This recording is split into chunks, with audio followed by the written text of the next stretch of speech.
Hoje, 1º de janeiro, a Igreja celebra a solenidade de Santa Maria, Mãe de Deus. Uma data que nos convida ao silêncio, à reflexão e à fé.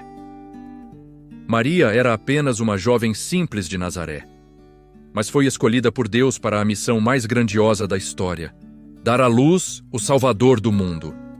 Diante do impossível, Maria não fugiu. Ela não questionou.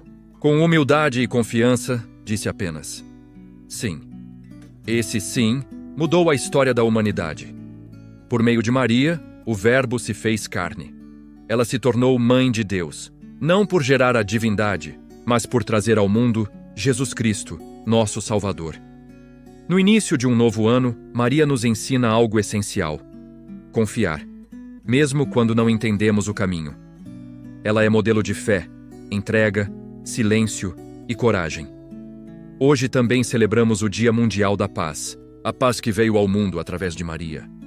A paz que começa no coração e se espalha.